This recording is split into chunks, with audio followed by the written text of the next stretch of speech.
যে নাস্তিক এবং মুরতাদরা আমার নবীকে ঘরের মধ্যে বসে ফেসবুকে বসে এইরকম গালিগালাজ করে, তাদেরকে বলতে চায় যদি সাহস থাকে এরকম কোরআনের ময়দানে সে একটা বার বিরোধিতা করে দেখ, পিঠের চামড়া নিয়ে বাসায় যেতে পারবি না।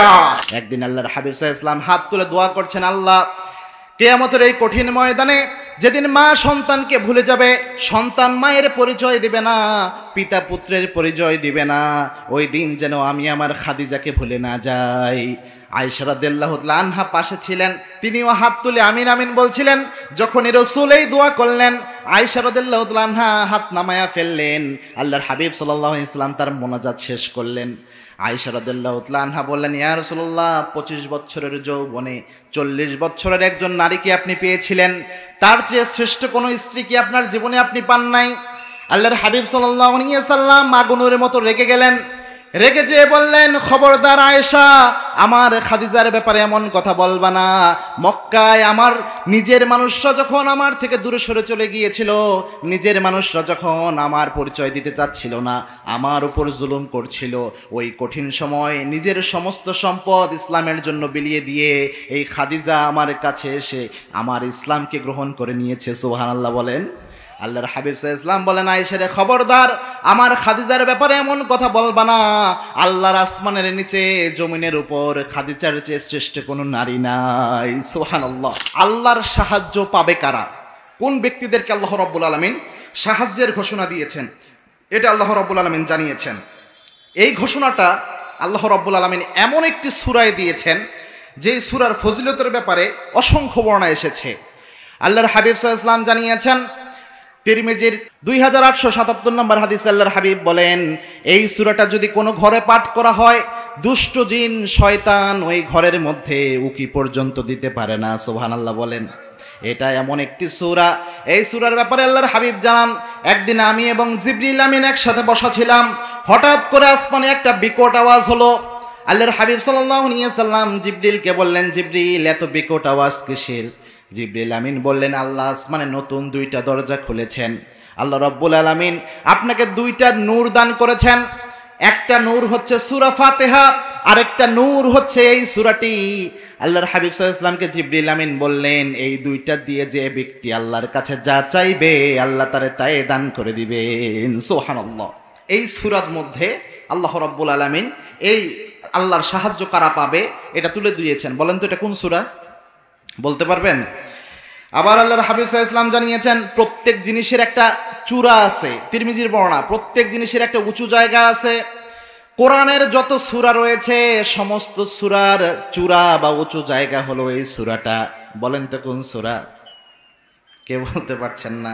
আল্লাহর হাবিব সাল্লাল্লাহু আলাইহি ওয়াসাল্লাম জানিয়েছেন, মুসনাদে আহমদের বর্ণনা, এই সূরাটা যদি কোনো ব্যক্তি পাঠ করে নিয়মিত, ওই ব্যক্তিকে পৃথিবীর কোনো জাদুকর কোনো ধরনের ক্ষতি করতে পারবে না। সুবহানাল্লাহ বলেন।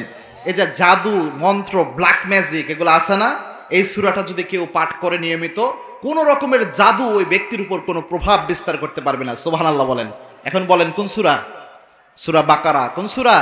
সূরা বাকারা। এই সূরা বাকারাকে বলা হয় কোরআনে যত সূরা আছে সব সূরার মধ্যে সবচেয়ে উঁচু সূরা। আপনারা দেখবেন উটের একটা কুচ থাকে, উটের উপর একটা কুচ থাকে না, তারপরে পাহাড়ের যে টিলা থাকে, এই সব কিছুর যেমন একটা উঁচু জায়গা থাকে, তেমনি কোরআনের উঁচু জায়গা হচ্ছে সূরা বাকারা। সুবহানাল্লাহ। এবং আল্লাহর হাবিব সাল্লাল্লাহু আলাইহি ওয়াসাল্লাম যখন কাউকে কোনো রাষ্ট্রীয় পদে বসাতেন, কোনো জায়গায় দায়িত্বে বানাতেন, আমির বানাতেন কোনো জায়গায়, রাসূল সাল্লাল্লাহু আলাইহি ওয়াসাল্লাম দেখতেন তার সূরা বাকারা এবং সূরা আল ইমরান মুখস্থ আছে কিনা। সুবহানাল্লাহ বলেন। যারা এই ব্যাপারে বেশি জ্ঞানী তাদেরকে আল্লাহর হাবিব সাল্লাল্লাহু আলাইহি ওয়াসাল্লাম সবচেয়ে বেশি প্রাধান্য দিতেন। সুতরাং এরকম একটি গুরুত্বপূর্ণ সূরা। এবং সূরা বাকারায় এমন একটি আয়াত আছে, যে আয়াত যদি পাঠ করা হয়, আল্লাহর হাবিব জানিয়েছেন, এই আয়াত পাঠ করলে ওই ব্যক্তির দায়িত্ব স্বয়ং আল্লাহ রাব্বুল আলামিন নিয়ে নেয়। ওই আয়াতের নাম হচ্ছে আয়াতুল কুরসি। আল্লাহ রাব্বুল আলামিন আমাদেরকে এগুলো আমল করার তৌফিক দান করুন, আমরা পড়ি আমিন। সূরা বাকারার 153 নম্বর আয়াতে আল্লাহ রাব্বুল আলামিন জানিয়েছেন, কারা সফল হবে, কারা আল্লাহর সাহায্য পাবে, কারা আল্লাহর সাহায্য পেয়ে জান্নাতি হয়ে যেতে পারবে। আল্লাহ রাব্বুল আলামিন জানিয়েছেন, শোনো গোলামরা, ইয়া আইয়ুহাল্লাযীনা আমানুস্তাঈনু বিস-সাবরি ওয়াস-সালাহ ইন্নাল্লাহা মা'আস সাবিরিন। আল্লাহ রাব্বুল আলামিন বলেছেন, ও ঈমানদাররা, তোমরা ধৈর্য এবং নামাজের সাথে আমি আল্লাহর কাছে সাহায্য চাও। আমি আল্লাহ রাব্বুল আলামিন ধৈর্যশীলদের সাথে আছি। সুবহানাল্লাহ। আয়াতের দিকে খেয়াল করেন। আল্লাহ রাব্বুল আলামিন বলছেন ইয়া আইয়ুহাল্লাযীনা আমানু, প্রথম শর্ত আল্লাহ দিলেন ইমানদার হওয়া। প্রথম শর্ত কি? যদি আপনি আল্লাহর সাহায্য পেতে চান, প্রথম আপনাকে কি হতে হবে? ইমানদার হতে হবে। আমি গতকালকে ওইটা আলোচনা করেছি। ইমানদার হওয়ার জন্য 3টা কন্ডিশন থাকে। কয়টা? 3টা কন্ডিশন। 1 নাম্বার, ইকরার বিল লিসান, you have to declare you are a মুমিন, ইউ আর এ বিলিভার। আপনার প্রথমে এই জিনিসটা ডিক্লারেশন দিতে হবে, এই বিষয়ে আপনার অ্যাকনলেজমেন্ট দিতে হবে আপনি একজন ইমানদার। আপনি যেই মুমিন হয়েছেন এটার ঘোষণা দিতে হবে, যেই ঘোষণা সাহাবে একরাম দিয়েছেন। বেলাল রাদিয়াল্লাহু তাআলা আনহু তিনি যখন ইসলাম গ্রহণ করলেন, উমাইয়া তাকে বলল, বেলাল আমি শুনলাম তুমি নাকি মুহাম্মাদের দিন গ্রহণ করেছো। বেলাল রাদিয়াল্লাহু তাআলা আনহু বললেন, হ্যাঁ আমি মুহাম্মদ সাল্লাল্লাহু আলাইহি ওয়াসাল্লামের দিন গ্রহণ করেছি। উমাইয়া বলছে, তুমি মুহাম্মাদের দিন ছেড়ে দাও। বেলাল বলছেন, না, ছাড়বো না। বেলালকে উত্তপ্ত মরুভূমির মধ্যে উপর করে শোয়ানো হলো। উত্তপ্ত মরুভূমির মধ্যে শুইয়ে তার জিহ্বাটাকে বের করে জিহ্বার মধ্যে প্যারাক মারা হলো, এত নির্যাতন করা হলো। এই অবস্থায় বেলাল রাদিয়াল্লাহু তাআলা আনহু এই নির্যাতিত অবস্থায় পড়ছিলেন আহা তাহা তাহা সুবহানাল্লাহ। এই কঠিন অবস্থায়ও বেলাল রাদিয়াল্লাহু তাআলা আনহু ঈমানের ঘোষণা দিচ্ছিলেন। কিসের ঘোষণা? 2 নাম্বার যে শর্ত ঈমানদার হওয়ার জন্য, সেটা হচ্ছে আপনি শুধু আল্লাহর যত বিধান আছে এটা মুখ দিয়ে বললেন, কিন্তু এটা আপনি মনে দৃঢ় বিশ্বাস রাখলেন না, আপনি ঈমানদার হতে পারবেন না। খাদিজা রাদিয়াল্লাহু তাআলা আনহার জীবনী দেখেন। আল্লাহর হাবিব সাল্লাল্লাহু আলাইহি ওয়াসাল্লামের শ্রেষ্ঠ একজন স্ত্রী ছিলেন খাদিজাতুল কুবরা। আল্লাহর হাবিব সাল্লাল্লাহু আলাইহি ওয়াসাল্লাম যখন 25 বছর বয়সে খাদিজা রাদিয়াল্লাহু তাআলা আনহাকে বিয়ে করলেন। কোন বর্ণনায় পাওয়া যায় ওই সময় খাদিজা রাদিয়াল্লাহু তাআলা আনহুর 27 বছর বয়স ছিল, আর প্রসিদ্ধ বর্ণনায় পাওয়া যায় ওই সময় খাদিজা রাদিয়াল্লাহু তাআলা আনহুর 40 বছর বয়স ছিল। 25 বছরের যৌবনে 40 বছরের একজন নারীকে বিয়ে করলেন মুহাম্মদ সাল্লাল্লাহু। আচ্ছা বলেন তো, আমার নবীকে যেই নাস্তিক এবং ব্লগাররা নারী লোভী বলে গালি দেয়, আমার নবী যদি নারী লোভী হতো 25 বছরের যৌবনে কি 40 বছরের একজন নারীকে বিয়ে করতেন? সুতরাং যে নাস্তিক এবং মুরতাদরা আমার নবীকে এবং ঘরের মধ্যে বসে ফেসবুকে বসে এই রকম গালিগালাজ করে, তাদেরকে বলতে চায় যদি সাহস থাকে এরকম কোরআনের ময়দানে সে একটা বার বিরোধিতা করে দেখ, পিঠের চামড়া নিয়ে বাসায় যেতে পারবি না। বিশ্বনবীর বিরুদ্ধে যারা অপমান করবে তাদের বিরুদ্ধে কথা বলতে রাজি আছো মুসলমান? হাত তুলে আল্লাহকে দেখাও। আল্লাহ আমাদের কবুল করুন, আমরা পড়ি আমিন।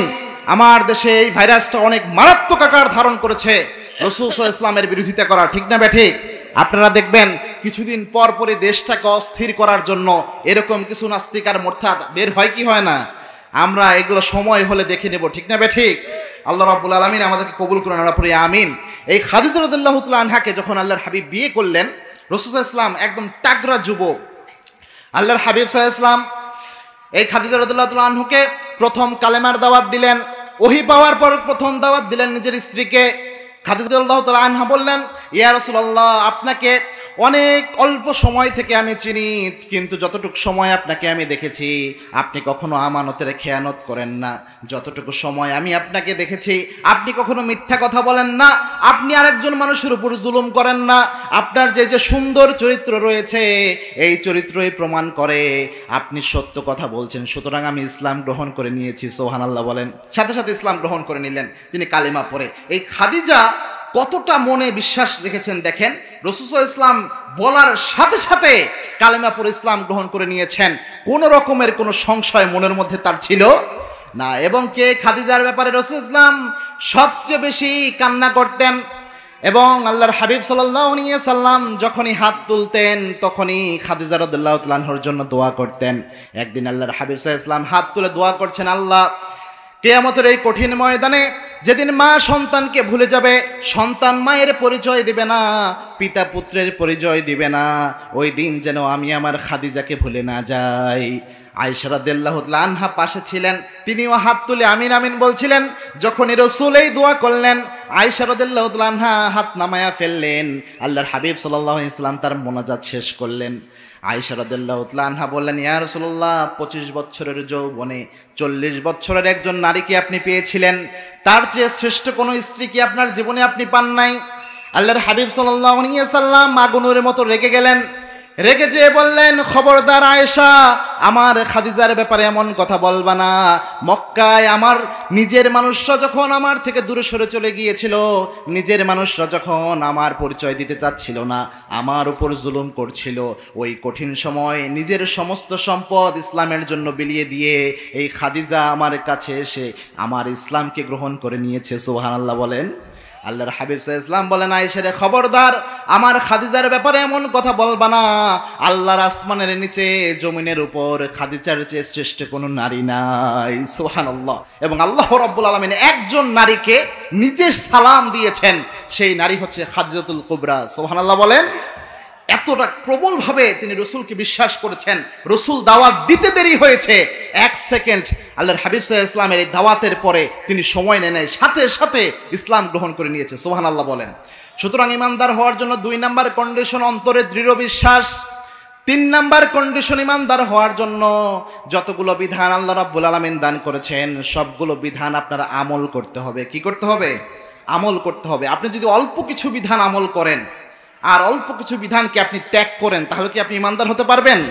আপনি শুধু নামাজ মানলেন, রোজা মানলেন, হজ মানলেন, যাকাত মানলেন, কিন্তু আল্লাহর জমিনে আল্লাহর দ্বীন কায়েম হোক, ইসলাম দিয়ে জমিন পরিচালিত হোক, এটা আপনি চান না, তাহলে কি আপনি ইমানদার হতে পারবেন?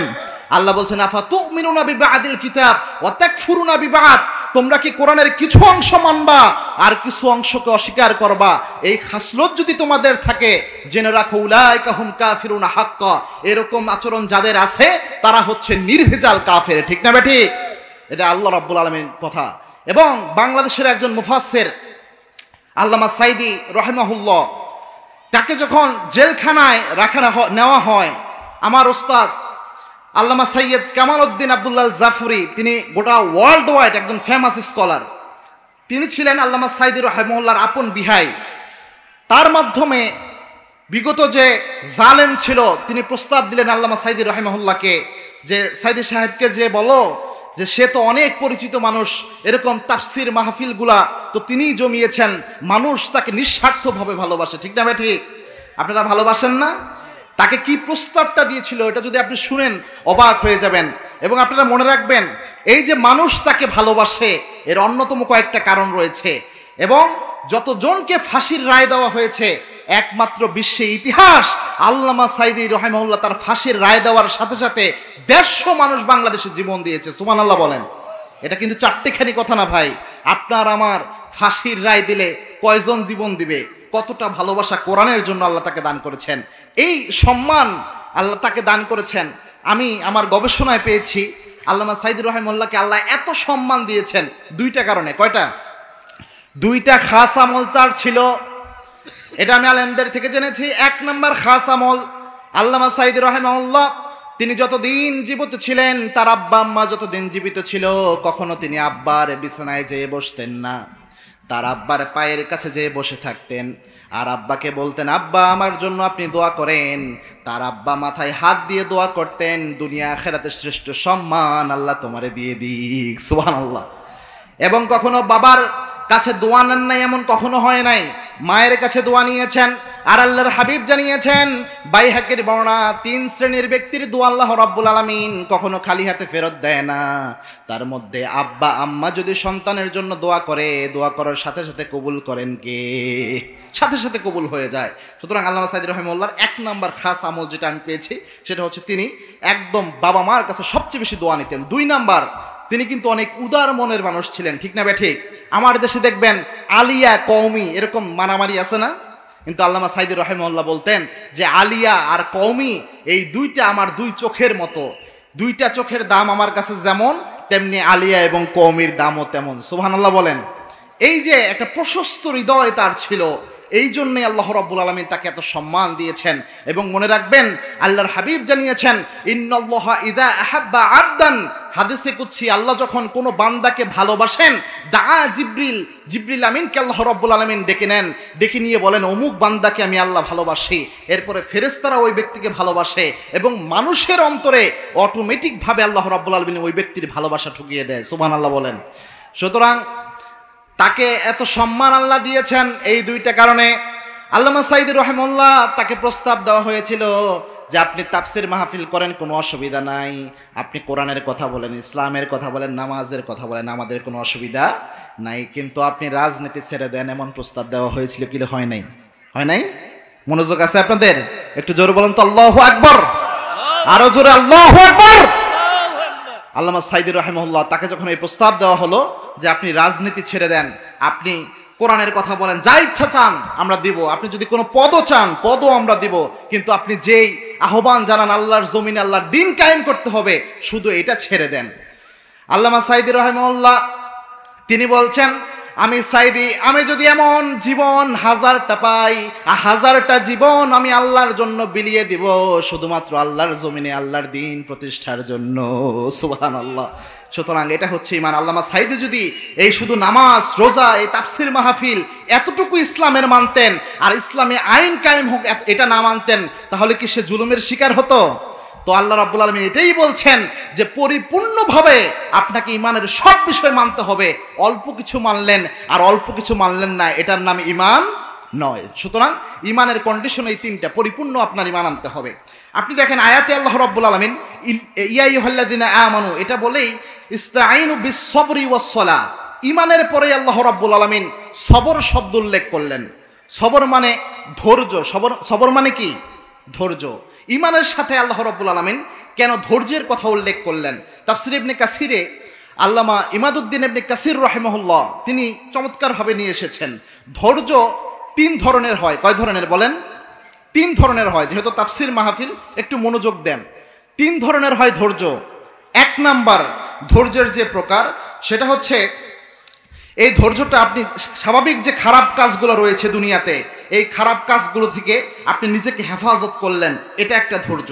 যত খারাপ কাজ, যেমন আপনার একটা অশ্লীল জিনিস দেখতে মন চায়, বা একটা খারাপ কাজ করতে মন চায়, একটা মিথ্যা কথা বলতে মন চায়, এই জিনিসগুলো থেকে আপনি যে নিজেকে হেফাজত করলেন, এটা হচ্ছে ধৈর্যের প্রথম প্রকার। 2 নাম্বার যে ধৈর্য, সেটা হচ্ছে আল্লাহ যা আদেশ করেছেন, রসুল যা আদেশ করেছেন, এগুলো যে আপনি আনুগত্য করবেন, এই আনুগত্য করতে যে ধৈর্য দরকার, এটা হচ্ছে 2 নাম্বারের ধৈর্যের প্রকার। 3 নাম্বার হচ্ছে আপনি যখনই ঈমান আনবেন, যখনই আপনি ঈমানের কথা বলবেন, তখনই আপনার উপর বিপদ নেমে আসবে, আপনার উপর বাধা নেমে আসবে। এই বিপদ এবং মুসিবতে আপনার যে ধৈর্য ধারণ করতে হবে, এটা হচ্ছে ধৈর্যের সর্বোচ্চ প্রকার। সুবহানাল্লাহ বলে। সুতরাং ঈমান আনলে বাধা আসে, ঈমান আনলে কি আসে? বাধা আসে। আল্লাহ রাব্বুল আলামিন নিজেও জানিয়েছেন, আহসিবান নাসু আন ইউতরাকু আইয়াকুলু আমান্না ওয়া হুম লা ইফতানুন, তোমরা কি ধারণা করেছো নাকি তোমরা বলবা আমরা ঈমান এনেছি, অথচ আমি আল্লাহ তোমাদের কোনো পরীক্ষা করব না?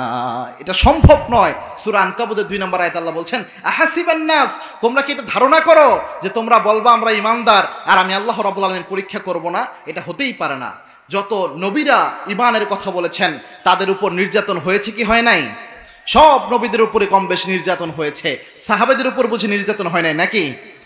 কতটা নির্যাতন হয়েছে দেখেন। একজন সাহাবী, তার নাম ছিল, প্রথমে তার নাম ছিল আব্দুল উজ্জাহ। তিনি এতটা সম্পদশালী ছিলেন, জীবনে যেই জামাটা একবার পরতেন, দ্বিতীয়বার ওই জামাটা তিনি আর পরতেন না। একক দিন এককটা আতর মেখে তিনি ঘর থেকে বের হতেন। এতটা দামি পোশাক তিনি পরিধান করতেন। অনেক সম্পদ তার ছিল। এই সব সম্পদ ওই সাহাবীকে তার চাচা দিয়েছিলেন।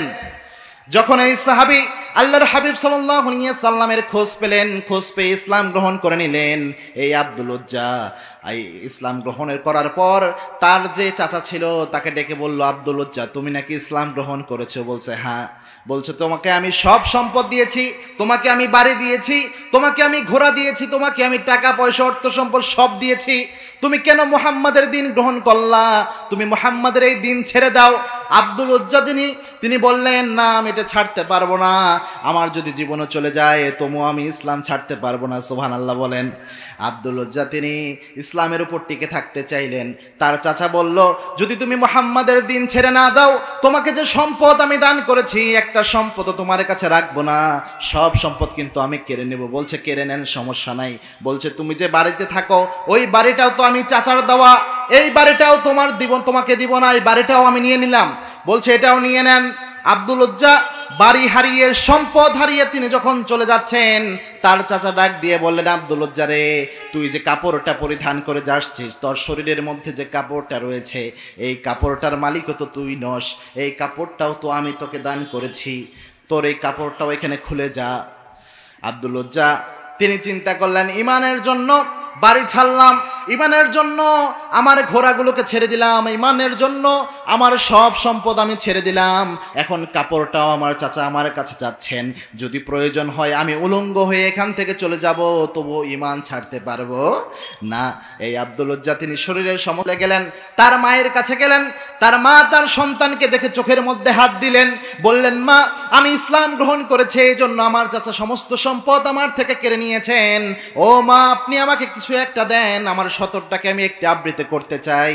তার মা ঘর থেকে একটা কম্বল এনে দিল, ওই কম্বল নিয়ে আব্দুল লজ্জা নিজের শরীরটা পেঁচিয়ে নিলেন, উস্কো শুষ্ক একটা চেহারা, মরুভূমির মধ্যে হেঁটে হেঁটে রাসূল সাল্লাল্লাহু আলাইহি ওয়াসাল্লামের ওই মদিনায় রাসূলের সাথে সাক্ষাৎ করার জন্য তিনি রওনা হয়েছেন। আল্লাহর হাবিব সাল্লাল্লাহু আলাইহি ওয়াসাল্লাম দার্সের মধ্যে সাহাবীদের নিয়ে এইভাবে কোরআনের তালিম দিচ্ছিলেন, হাদিসের দার্স দিচ্ছিলেন। রাসূল সাল্লাল্লাহু আলাইহি ওয়াসাল্লাম যখন সাহাবীদের সাথে কথা বলছেন, সাহাবীরা লক্ষ্য করলেন একজন উস্কো খুস্কো চেহারার মানুষ, ধুলামলিন তার চেহারা, শরীরে কম্বল পেঁচানো, দেখতে পাগলের মতো লাগে, এরকম একজন ব্যক্তি রাসূলের দিকে দৌড়ে দৌড়ে আসছে। সাহাবীরা চিন্তা করলেন, আরে রাসূলকে আবার আক্রমণ করতে চাচ্ছে কিনা। সাহাবীরা চিন্তা করলেন একে আটকানো যায় কিনা। আটকাতে যাবেন, আল্লাহর হাবিব সাল্লাল্লাহু আলাইহি ওয়াসাল্লাম বললেন, ও সাহাবীরা খবরদার তাকে আটকায়ও না, তোমরা তাকে চিনো না, এই এমন ব্যক্তি, এমন সাহাবী ঈমান আনতে যায়া পৃথিবীর কোনো সম্পদ তিনি আনতে পারে নাই। সুবহানাল্লাহ বলেন।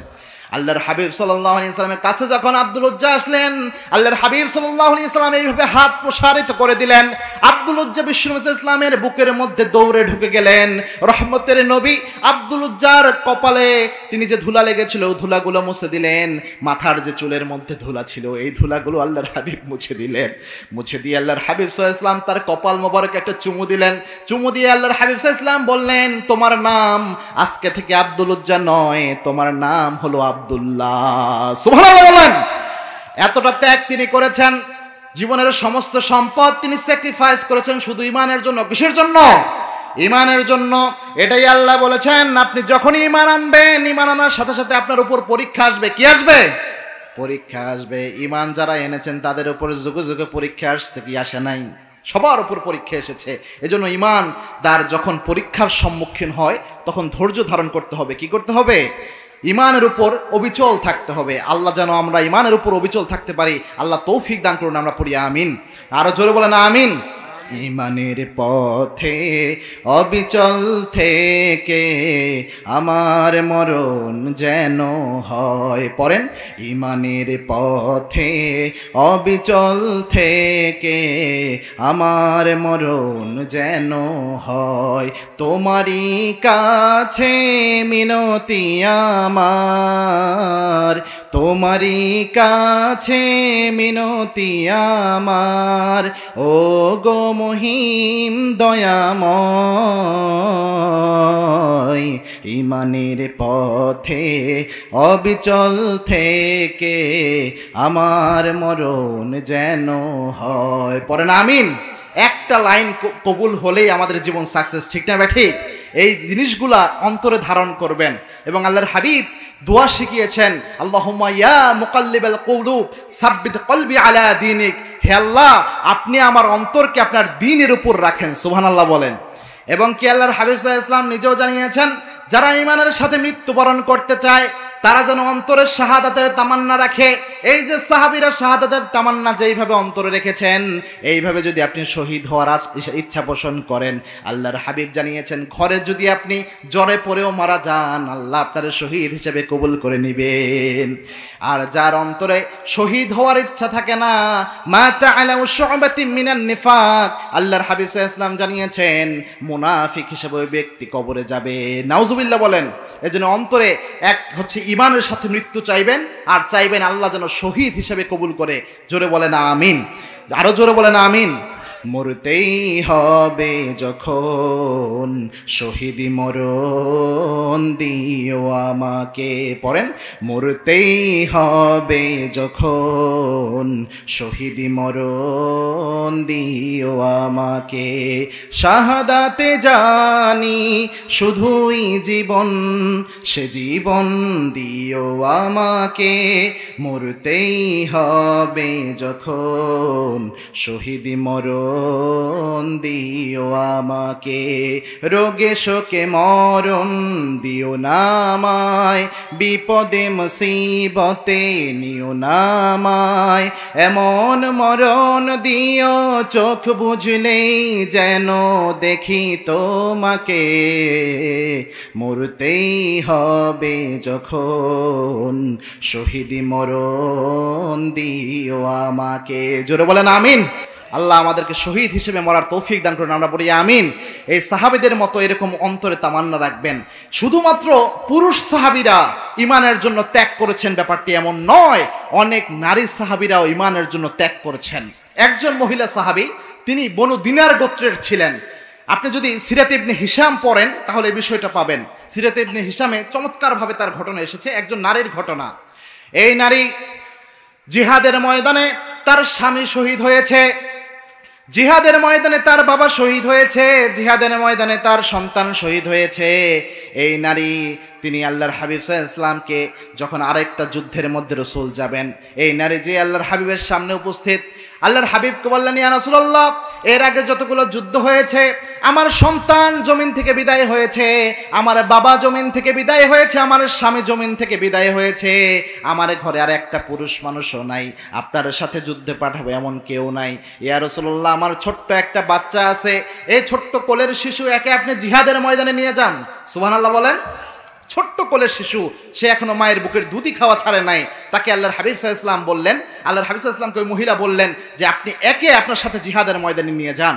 আল্লাহর হাবিব সাল্লাল্লাহু আলাইহি ওয়াসাল্লাম বললেন, মহিলা, এই ছোট্ট শিশু এত কিছু বলতে পারবে না, এ তো কাফেরের সাথে যুদ্ধ করতে পারবে না, জিহাদের ময়দানে নিয়ে একে আমি কি করব?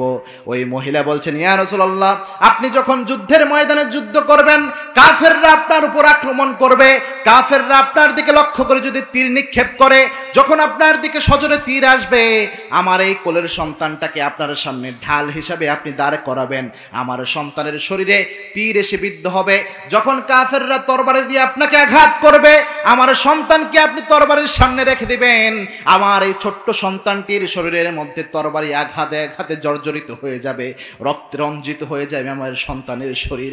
ইয়া রাসূলুল্লাহ, এইভাবে রক্তাক্ত হতে হতে আমার এই দুধের শিশুটি জমিন থেকে বিদায় হয়ে যাবে। কিয়ামতের এই কঠিন ময়দানে আল্লাহ যখন সব মানুষকে উঠাবেন, এই ছোট্ট বাচ্চাটি ওই দিনে উঠবে। কিয়ামতের এই কঠিন ময়দানে আমি একজন শহীদের মা হিসাবে আল্লাহর দরবারে গর্ববোধ করব। সুবহানাল্লাহ বলেন। চিন্তা করতে পেরেছেন? একজন মহিলা সাহাবী, তিনি আল্লাহর হাবিবকে বলছেন, ইয়া রাসূলুল্লাহ, আমার দেওয়ার মতো কিচ্ছু নাই, ছোট্ট এই বাচ্চাটি আমার ঘরে রয়েছে, আপনি একেই নিয়ে যান জিহাদে। সুবহানাল্লাহ বলেন। সুতরাং এই যে পুরুষ সাহাবী এবং মহিলা সাহাবী যারাই ছিলেন, সকলের উপরে ইমানের জন্য পরীক্ষা এসেছে।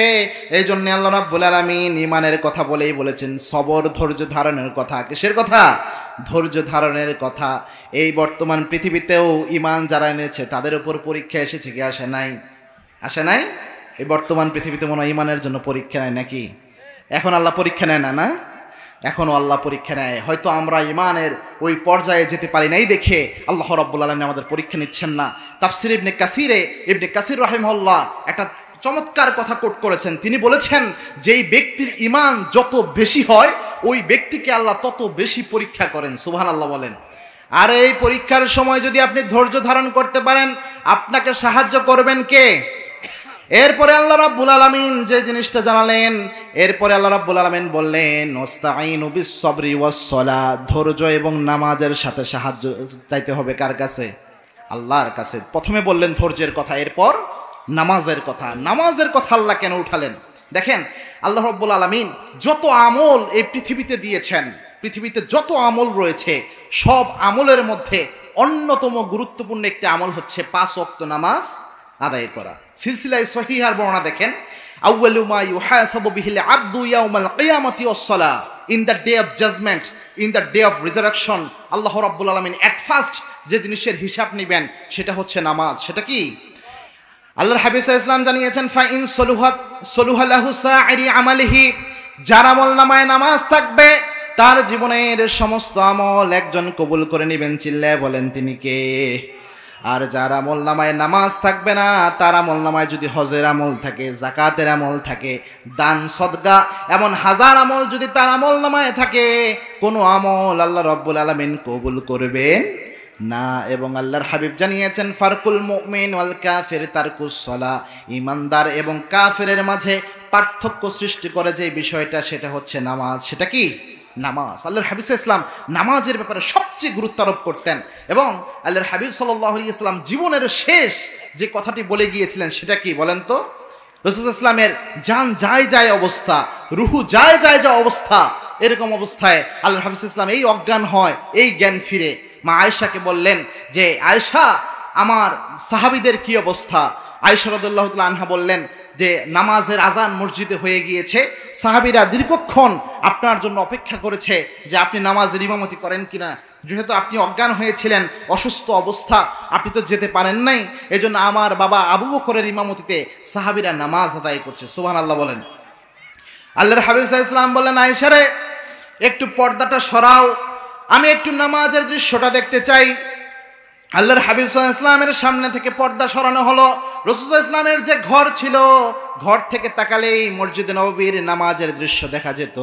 আল্লাহর হাবিব সাল্লাল্লাহু আলাইহি ওয়াসাল্লামের সামনে থেকে যখন পর্দা সরানো হলো, রাসূল তাকিয়ে দেখলেন সাহাবীরা একত্রিত হয়ে জামাতের সাথে নামাজ আদায় করছেন। আল্লাহর হাবিব সাল্লাল্লাহু আলাইহি ওয়াসাল্লাম নামাজের দৃশ্য যখন দেখছেন, দর করে রাসূল সাল্লাল্লাহু আলাইহি ওয়াসাল্লামের চোখের কোণা দিয়ে পানি পড়ছে। মা আয়েশা রাদিয়াল্লাহু তাআলা আনহা আল্লাহর হাবিবের চোখ মুছে দিচ্ছেন। আল্লাহর হাবিবকে বলছেন ইয়া রাসূলুল্লাহ, বুঝলাম না নামাজের এই দৃশ্য দেখে আপনি কেন কান্না করেন? আল্লাহর হাবিব সাল্লাল্লাহু আলাইহি ওয়াসাল্লাম বললেন ও আয়েশা, এটা দুঃখের কান্না নয়, এটা হচ্ছে আমার সুখের কান্না। এই নামাজ কায়েম করার জন্য তায়েফের ময়দানে আমি মার খেয়েছি, এই নামাজকে কায়েম করার জন্য উহুদের ময়দানে আমার দান্দান মোবারক শহীদ হয়েছে। আজকে যখন আমি দেখছি আমার অনুপস্থিতিতেও সাহাবীরা নামাজ আদায় করছে, আমার বিশ্বাস হয় কিয়ামতের আগ মুহূর্ত পর্যন্ত এইভাবে আমার উম্মতেরা নামাজকে কায়েম করবে। সুবহানাল্লাহ বলেন। এবং কি আল্লাহর হাবিব সাল্লাল্লাহু আলাইহি ওয়াসাল্লাম মারা যাবেন অবস্থা, ইন্তেকাল করবেন অবস্থা, আল্লাহর হাবিব সাল্লাল্লাহু আলাইহি ওয়াসাল্লাম বললেন আসসালাত মা মালাকাত আইমানুকুম, ও আমার উম্মতেরা নামাজ তোমরা ছেড়ে দিও না, আর তোমার অধীনস্থ যে দাস দাসী আছে তাদের দিকে তোমরা খেয়াল রাখো। সুবহানাল্লাহ। রাসূলের জীবনের সর্বশেষ কথা ছিল নামাজ। কি ছিল?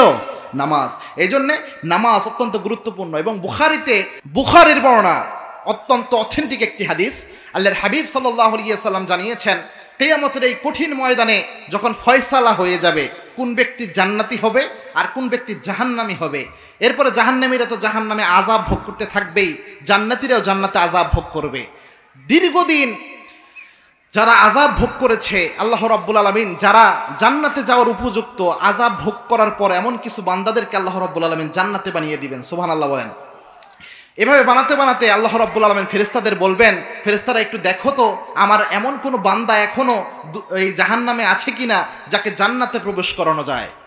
ফেরেশতারা যেয়ে বলবে আল্লাহ আপনার একজন গোলাম ছিল, তার জীবনে কোনো আমল সে করে নাই, জীবনে মাত্র একটা সেজদা দিয়েছে। কয়টা? জোরে বলেন, কয়টা সেজদা দিয়েছেন? একটা সেজদা দিয়েছেন আল্লাহ, জীবনে আর কোনো আমল নাই। আল্লাহ বললেন ওরে বের করে নিয়ে আয়। আল্লাহ রাব্বুল আলামিন ওই গোলামকে বলবেন ও গোলাম, তোমার জীবনে তো তুমি তেমন কোনো আমল করো নাই, একটা সেজদা তুমি জীবনে দিয়েছিলা, ওই সেজদাটাই আমি আল্লাহ কবুল করেছি, বলো তুমি এই সেজদার বিনিময়ে কি চাও? সুবহানাল্লাহ বলেন। ওই গোলাম তখন বলবে আল্লাহ যেহেতু বেশি আমল আমি করি নাই, একটা সেজদাই আমি দিয়েছিলাম, তেমন কিছু আমি চাইব না, আমি চাই আপনি আমাকে এই সেজদার বিনিময়ে জাহান্নামে আর রাখেন না, আমি জান্নাত আপনার কাছে চাই না, আপনি শুধু আমাকে জাহান্নাম থেকে বের করে জাহান্নামের গেটে একটু রাখেন। সুবহানাল্লাহ বলেন। আল্লাহ বলেন ঠিক আছে বান্দা যা, তোর কথা মেনে নিলাম, এরপরে কিন্তু আর কিছু চাওয়া যাবে না। বলছে আচ্ছা। দীর্ঘদিন আবার সে জাহান্নামের গেটে আছে, যেহেতু একটা সেজদা দিয়েছে আর কি চাইতে পারে। সে আল্লাহকে ডাক দেয়, আল্লাহ আপনি না বড় রহমান, আপনি না বড় দয়াবান, আল্লাহ বলছেন হ্যাঁ, কিন্তু তুই এর আগে বলেছিলি যে আর কিছু আমার কাছে চাইবে না। বলছে আল্লাহ আমি আপনার কাছে জান্নাত চাই না, যেহেতু আমার তেমন কোনো আমল নাই, আমাকে জান্নাতে দেওয়ার দরকার নাই, আপনি শুধু আমাকে জান্নাতের গেটের কাছে নিয়ে রাখেন, আমি জান্নাতের ভিতর ঢুকতে চাই না। আল্লাহ বলবেন ও গোলাম, যেহেতু তুই আমার রহমতের দোহাই দিলি, যেহেতু তুই আমার কাছে বললি আর কিছু চাইবি না, জান্নাতের গেটে থাকতে চাস, যা আমি তোকে জান্নাতের গেটে রাখার ব্যবস্থা করে দিলাম, কিন্তু ওয়াদা দে এরপরে আর আমার কাছে কিছু চাওয়া যাবে না। ওই গোলাম বলবে ঠিক আছে আল্লাহ, একটা সেজদা দিতে কি আর চাইবো। দীর্ঘদিন জান্নাতের গেটে যখন ওই ব্যক্তি থাকে, দীর্ঘদিন থাকার পর ওই ব্যক্তি দেখবে জান্নাতের অনেক নাজ নেয়ামত পাওয়া যায়, জান্নাতের সুঘ্রাণ যখন তার নাকের মধ্যে আসবে, ওই ব্যক্তি চিন্তা করবে না জানি জান্নাত কত সুন্দর। আল্লাহকে আবার ডাক দেবে, আল্লাহ তুমি না বড় রহমান, তুমি না বড় দয়াবান। আল্লাহ বলবেন বান্দা তুই কিন্তু একটা সেজদা দিয়েছিস, এর জন্য তোকে জাহান্নাম থেকে বের করছি, জান্নাতের গেটেও রাখছি, তুই বলেছিস আর কিচ্ছু আমার কাছে কখনো চাইবি না, গোলাম তুই আমার কাছে আবার কি চাস। ওই গোলাম তখন বলবে আল্লাহ আমি আপনার কাছে জান্নাতের কোনো বড় প্রাসাদ চাই না, জান্নাতের কোনো অট্টালিকা আমি আপনার কাছে চাই না, জান্নাতের হুরপুরি কোনো নিয়ামত আমি আপনার কাছে চাই না, আমি আপনার কাছে শুধু চাই জান্নাত যেহেতু এত সুন্দর জান্নাতের ঘ্রাণ, আর আমি যেহেতু তেমন আমল করি নাই, একটা সেজদা দিয়েছি, ও আল্লাহ আমি শুধু চাই আপনি যেহেতু রহমান, আপনি যেহেতু করুণাময়, আপনি দয়া করে ক্ষমা করে আমাকে শুধুমাত্র একটু জান্নাতে প্রবেশ করান, আমি এরপরে আপনার কাছে আর কিছু চাইবো না। সুবহানাল্লাহ বলেন। আল্লাহ রাব্বুল আলামিন তখন ওই গোলামকে ডাক দিয়ে বলবেন গোলাম যেহেতু তুই আমার রহমতের দোহাই দিলি, আমার করুণায় দোহাই দিলি, যেহেতু তুই আমার ক্ষমার দোহাই দিলি রে গোলাম, আমি আল্লাহ তোরে মাফ করে দিলাম, আমি আল্লাহ তোরে জান্নাত দান করব, যেমন তেমন জান্নাত আমি আল্লাহ তোরে দান করব না। যেই দুনিয়াতে তুই ছিলি, এই দুনিয়ার মতো 10টা দুনিয়া এক জায়গায় করলে যত বড় হয়, এত বড় একটা জান্নাত আমি আল্লাহ তোরে দিয়ে দিলাম। সুবহানাল্লাহ বলেন। জীবনে সেজদা দিয়েছেন কয়টা? এক সেজদার বিনিময়ে এটা পেয়েছেন। এখন আবার এখান থেকে আপনি ব্যাখ্যা নিয়েন না যে এক সেজদা জীবনে দিব আর দিব না, হ্যাঁ এমন হবে না। ওই ব্যক্তিকে আল্লাহ দয়া করেছেন এবং সে একটা সেজদা দিয়েছে, একটা সেজদাই কবুল করেছেন কে? আপনার আমার সেজদা যে কবুল হয় এর কোনো গ্যারান্টি আছে? আবার সে দীর্ঘদিন জাহান্নামে ঝলসে পুড়ে অঙ্গার হয়ে গিয়েছে, সে সর্বশেষ জাহান্নামী থেকে জান্নাতি হবে। জাহান্নামের 1 সেকেন্ডের আযাব ভোগ করার ক্ষমতা আপনার আমার আছে? রাসূল সাল্লাল্লাহু আলাইহি ওয়াসাল্লাম জানিয়েছেন দুনিয়ার আগুন যদি আপনার আঙ্গুলে লাগে শুধু আঙ্গুলটা পুড়ে যায়, কিন্তু জাহান্নামের আগুন যদি আপনার আঙ্গুলে লাগে সরাসরি আপনার কলিজাটা পর্যন্ত পুড়ে যাবে। নাউজুবিল্লাহ বলেন। সুতরাং নামাজের গুরুত্ব রয়েছে এবং কি আল্লাহর হাবিব সাল্লাল্লাহু আলাইহি ওয়াসাল্লাম নিজেও অনেক বড় লম্বা সেজদা দিয়ে, অনেক বড় রুকু দিয়ে আল্লাহর হাবিব সাল্লাল্লাহু আলাইহি ওয়াসাল্লাম নামাজ আদায় করতেন, অনেক গুরুত্ব আরোপ করতেন। বুখারীতে বর্ণনা পাওয়া যায়, আয়েশা রাদিয়াল্লাহু তাআলা আনহা হাদিস বর্ণনা করেছেন, আল্লাহর হাবিব সাল্লাল্লাহু আলাইহি ওয়াসাল্লাম একদিন আমি এবং আল্লাহর হাবিব একসাথে রাতে ঘুমাতে গেলাম। মনোযোগ আছে তো আপনাদের নাকি? জোরে বলেন তো আল্লাহু আকবার, আরো জোরে আল্লাহু আকবার। আয়েশা রাদিয়াল্লাহু তাআলা আনহা বলছেন আমি এবং আল্লাহর হাবিব একসাথে ঘুমাতে গেলাম, রাতের বেলায় হঠাৎ দেখি আমার পাশে রাসূল নাই, চিন্তা করলাম রাসূল কোথায় গেল, দেখলাম আল্লাহর হাবিব সাল্লাল্লাহু আলাইহি ওয়াসাল্লাম ওযু করার পর ওযুর পানি মুছতে মুছতে ঘরের মধ্যে আসছেন। আয়েশা রাদিয়াল্লাহু তাআলা আনহা বলছেন আমি দেখলাম আল্লাহর হাবিব নামাজে দাঁড়ালেন, তাহাজ্জুদের নামাজ। কিসের নামাজ? তাহাজ্জুদের নামাজে আল্লাহর হাবিব দাঁড়ালেন। মা আয়েশা বলছেন আল্লাহর হাবিব সাল্লাল্লাহু আলাইহি ওয়াসাল্লাম নামাজে দাঁড়িয়ে লম্বা কেরাত পড়লেন, কয়েক পারা পর্যন্ত তেলাওয়াত করলেন এক রাকাত নামাজে। এরপরে আমি লক্ষ্য করলাম আল্লাহর হাবিব রুকুতে গিয়েছেন। সুবহানাল্লাহ বলেন। মা আয়েশা বলছেন এত সময় রুকুতে থাকলেন যতটুকু সময় তিনি নামাজে দাঁড়িয়েছিলেন। এরপরে রুকু থেকে উঠলেন, উঠে তিনি সেজদায় গেলেন। সেজদায় যখন গেলেন আল্লাহর হাবিব সাল্লাল্লাহু আলাইহি ওয়াসাল্লাম যখন সেজদায় গেলেন, আমি চিন্তা করলাম কিরে রাসূল এখনো জমিন জীবিত আছে কিনা, একদম নড়াচড়া নাই, লম্বা সেজদা দিয়েছেন। মা আয়েশা বলছেন আমার একটু সন্দেহ হলো রাসূল সেজদার মধ্যে মারা গেলেন কিনা। আল্লাহর হাবিব সাল্লাল্লাহু আলাইহি ওয়াসাল্লামের পায়ের মধ্যে মা আয়েশা রাদিয়াল্লাহু তাআলা আনহা চিমটি কাটলেন, আল্লাহর হাবিব সাল্লাল্লাহু আলাইহি ওয়াসাল্লাম পা নাড়ালেন। মা আয়েশা বলছেন আমি তখন বুঝতে পারলাম রাসূল জীবিত আছেন। সুবহানাল্লাহ বলেন। এবং মা আয়েশা বলছেন আল্লাহর হাবিব সাল্লাল্লাহু আলাইহি ওয়াসাল্লাম যখন নামাজের সেজদায় যেতেন, ভাত যখন আপনার আগুনের মধ্যে রাখা হয়, ভাত যখন বলক ওঠে, ভাত বলকালে যেমন শব্দ হয়, রসুল যখন সেজদায় যেতেন, রসুলের সেজদা থেকে এইভাবে কান্নার শব্দ ভেসে আসতো। সুবহানাল্লাহ। এবং আল্লাহর হাবিব সাল্লাল্লাহু আলাইহি ওয়াসাল্লাম এর ব্যাপারে আয়েশা বলছেন, রসুল যখন নামাজ শেষ করলেন, আমি লক্ষ্য করলাম আল্লাহর হাবিব সাল্লাল্লাহু আলাইহি ওয়াসাল্লামের যে পা ছিল, পা মোবারক রসুলের ফুলে গিয়েছে, ফুলে মোটা হয়ে গিয়েছে, রসুলের চোখগুলো ভিজা, রসুলের দাড়িগুলো ভিজা, আল্লাহর হাবিব সাল্লাল্লাহু আলাইহি ওয়াসাল্লামের চেহারাটা লাল হয়ে রয়েছে রসুল ইসলামের কান্না করতে করতে। মা আয়েশা আল্লাহর হাবিব সাল্লাল্লাহু আলাইহি ওয়াসাল্লামকে বললেন, ইয়া রাসূলুল্লাহ, আপনার জীবনের আগের গুনাহ, পরের গুনাহ, সব গুনাহই তো আল্লাহ মাফ করে দিয়েছেন। কিয়ামতের দিন আল্লাহ রাব্বুল আলামিন সর্বপ্রথম আপনাকে উঠাবেন, আপনাকে সুপারিশের অনুমতি দিবেন। ইয়া রাসূলুল্লাহ, কেন এইভাবে রাতের বেলায় দাঁড়িয়ে দাঁড়িয়ে এইভাবে তাহাজ্জুদের নামাজ আদায় করেন? আল্লাহর হাবিব সাল্লাল্লাহু আলাইহি ওয়াসাল্লাম বলেন, ও আয়েশা রে, যে আল্লাহ আমাকে এত নিয়ামত দিয়েছেন, এমন হাজার হাজার নাজ নিয়ামত যে আল্লাহ আমাকে দান করেছেন, আফালা কুনা আবদান শাকুর, ওই আল্লাহর নিয়ামতের শুকরিয়া কি আমি আদায় করব না?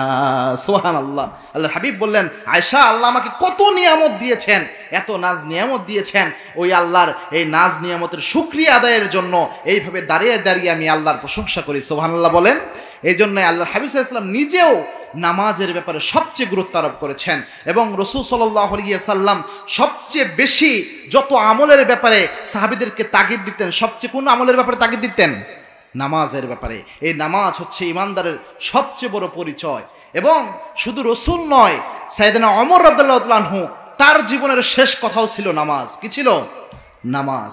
আপনি দেখেন, আল্লাহর সাহায্য পেতে হলে আল্লাহ রাব্বুল আলামিন ডাকি দিয়েছেন এইভাবে, ইয়া আইয়ুহাল্লাযিনা আমানু, হে ঈমানদারেরা, ইস্তাঈনু বিস-সাবরি ওয়াস-সালাহ, তোমরা ধৈর্য এবং নামাজের মাধ্যমে আমি আল্লাহর কাছে সাহায্য চাও। ইন্নাল্লাহা মা'আস-সাবিরিন, যদি এটা করতে পারো আমি আল্লাহ তোমাদেরকে সাহায্য করব, তোমাদের সাথে থাকবো। সুবহানাল্লাহ বলেন।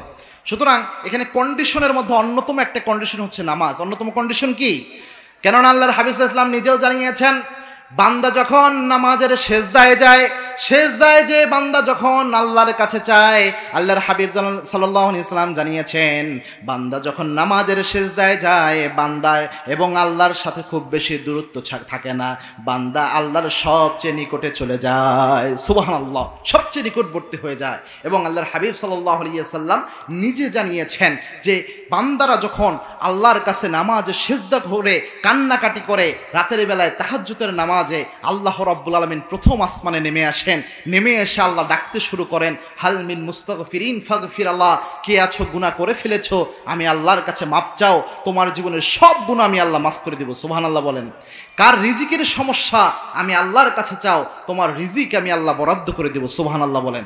এজন্য প্রায় চেষ্টা করবেন এই শীতের রাতে, বিশেষ করে রাসূল সাল্লাল্লাহু আলাইহি ওয়াসাল্লাম শীতের রাতকে সবচেয়ে বড় ফজিলতপূর্ণ বলেছেন। এই শীতের রাতে যদি আপনি রাতের বেলা যখন ঘুমাতে যান, যদি বেশি রাত হয়ে যায়, 12টার পরে হয়ে যায়, তাহলে মিনিমাম 2 রাকাত নামাজ আপনি আল্লাহর জন্য আদায় করবেন। বিশ্বাস করেন, আল্লাহর হাবিব সাল্লাল্লাহু আলাইহি ওয়াসাল্লাম জানিয়েছেন, 2 রাকাত নামাজ যদি আপনি আদায় করার মতো করতে পারেন এবং আল্লাহ যদি কবুল করে নেয়, সদ্য ভূমিষ্ঠ সন্তান যেমন নিষ্পাপ, এইভাবে আল্লাহ আপনাকে নিষ্পাপ বানিয়ে দিবেন। সুবহানাল্লাহ বলেন। সুতরাং চেষ্টা করবেন তো ইনশাল্লাহ। আমরা এখানে যারা এসে যে 5 ওয়াক্ত নামাজ আর ছেড়ে দিব না, রাজি আছেন? 5 ওয়াক্ত নামাজে ফরজ কত রাকাত বলেন তো? 17 রাকাত।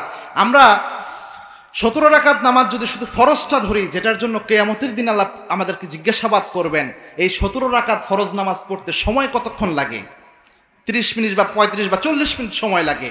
এই যে 24 ঘন্টা আল্লাহ রাব্বুল আলামিন আমাদেরকে দান করেছেন একদিনে, এই 24 ঘন্টার মধ্যে মাত্র 40টা মিনিট কি আল্লাহ রাব্বুল আলামিনের জন্য দেওয়া যায় না? কথা বলেন, দেওয়া যায় না? মাত্র 40টা মিনিট আপনি আল্লাহর জন্য দিবেন, এবং এই 40টা মিনিট যদি আপনি আল্লাহর জন্য দিতে পারেন এই নামাজে, তাহলে ইনশাল্লাহ আপনার জীবনে বারাকাত দিয়ে পরিপূর্ণ করে দিবেন কে? আল্লাহ রাব্বুল আলামিন। আমরা যেন 5 ওয়াক্ত নামাজি হতে পারি, আল্লাহ তৌফিক দান করুন। এজন্য আমরা এখানে যারা এসেছি আজকে আল্লাহর কাছে নিয়ত করব, আমরা বাকি জীবন যারা রয়েছি আর 5 ওয়াক্ত নামাজ ছাড়বো না। রাজি আছেন আপনারা? যারা যারা রাজি আছেন একটু হাত তুলে আল্লাহকে দেখান, বলেন, হে আল্লাহ, জীবনে যতদিন বেঁচে আছি 5 ওয়াক্ত নামাজ, ফরজ রোজা, ফরজ কোরবানি ছেড়ে দিব না। আল্লাহ তুমি তৌফিক দান করো। জোরে বলেন আমিন। আল্লাহ আমাদের কবুল করুন। এই নামাজ আদায় করতে গেলে অনেক সময় হয় কি, আমাদের মনোযোগ এদিক সেদিক চলে যায়, হয় না? চারটা জিনিস মাথায় রেখে যদি আপনি নামাজে দাঁড়ান, জীবনেও কখনো আপনার মনোযোগ এদিক সেদিক যাবে না, এবং শয়তান যতই চেষ্টা করুক আপনার মনোযোগ নষ্ট করতে পারবে না। সুবহানাল্লাহ বলেন। প্রথম, আপনি যখন নামাজে দাঁড়াবেন আপনি এই জিনিসটা মাথায় রাখবেন, পৃথিবীর আর কেউ আপনাকে দেখুক আর না দেখুক, আপনাকে একজন দেখছেন, চিল্লায় বলেন তিনি কে? আপনি এটা মাথায় রাখবেন যে আল্লাহ আপনাকে দেখছেন, আল্লাহ ইজ অবজার্ভিং ইউ, আল্লাহ আপনাকে সব সময় দেখছেন, পর্যবেক্ষণ করছেন। এটা মাথায় নিয়ে, এই সেন্সটা আপনার মাথায় রেখে আপনি নামাজে দাঁড়াবেন। 2 নাম্বার, আপনি নামাজে দাঁড়ানোর সময় আগেই আপনি এটা মাথায় রাখবেন, হয়তোবা হতে পারে এই নামাজটাই আপনার জীবনের সর্বশেষ নামাজ। হতে পারে কি না? আচ্ছা বলেন তো, এখানে আমরা যারা মাহফিলে এসেছি, আমরা যে এখান থেকে মাহফিল শেষ করে বাসায় যেতে পারবো, এটার কোনো গ্যারান্টি আছে? আগামীকালকের ফজরের নামাজ পড়তে পারবো, এর কোনো গ্যারান্টি আছে? কোনো গ্যারান্টি নাই। সুতরাং আজকে যে আমরা এশার নামাজটা পড়েছি, এই নামাজটাই কি আমাদের জীবনের শেষ নামাজ হতে পারে না? সুতরাং যখন যে অক্তেই আপনি নামাজে দাঁড়াবেন, আপনি এই জিনিসটা মাথায়, এই সেন্সটা রেখে দাঁড়াবেন যে এই অক্তের নামাজটাই আমার জীবনের সর্বশেষ নামাজ। এই 2 নাম্বার, এটা যদি মাথায় রেখে নামাজে দাঁড়াতে পারেন তাহলে মনোযোগ এদিক সেদিক যাবে না। 3 নাম্বার, আপনি এটা মাথায় রাখবেন যে নামাজে আপনি যা পড়ছেন এগুলা যেন আপনি অর্থ বুঝেন, এই জিনিসটা মাথায় রাখবেন। অর্থাৎ নামাজে আপনি যে সূরাগুলো পড়েন, এই সূরাগুলোর একটু অর্থ জানার চেষ্টা করবেন। কোরআন তো অনেক সহজ, আপনি যদি অর্থ জানতে চান খুব সহজে আয়ত্ত করতে পারবেন। আপনি যখন নামাজে দাঁড়িয়ে কোরআনের তেলাওয়াত করবেন, দোয়াগুলো পড়বেন, আল্লাহর জিকিরগুলো পড়বেন, তখন আপনি যখন অর্থগুলো বুঝবেন, এই অর্থ বুঝে পড়লে মনোযোগ কখনো এদিক সেদিক যাবে না। আর আপনি 4 নাম্বার যেটা খেয়াল রাখবেন, যখন আপনি নামাজে দোয়াগুলো পড়ছেন, নামাজটা পড়ছেন, সব সময় অন্তর থেকে অনুভব করে, একদম সবচেয়ে বেশি অনুভব করে করে আপনি নামাজটা আদায় করবেন, তাহলে জীবনেও কখনো নামাজে মনোযোগ এদিক সেদিক যাওয়া সম্ভব নয়। এবং আল্লাহর হাবিব সুসংবাদ দিয়েছেন, কোনো বান্দা যদি চেষ্টা করে নামাজের মধ্যে দাঁড়িয়ে মনোযোগ ঠিক রাখার জন্য, শয়তান যদি তাকে ধোঁকাও দেয়, নামাজের মধ্যে মন এদিক সেদিক নিয়ে যায়, বান্দা যদি আবার চেষ্টা করে মন ঠিক করে, এইভাবে যদি চলতে থাকে, সালাম ফিরানোর আগ মুহূর্তেও যদি কোনো বান্দা নিজের মনোযোগকে নামাজের মধ্যে ঠিক রাখতে পারে, ওই বান্দা এই যে নামাজের মধ্যে মনোযোগ এদিক সেদিক গিয়েছে, এটা মাফ করে দিয়ে নামাজকে আল্লাহ কবুল করে নেয়। সুবহানাল্লাহ বলেন।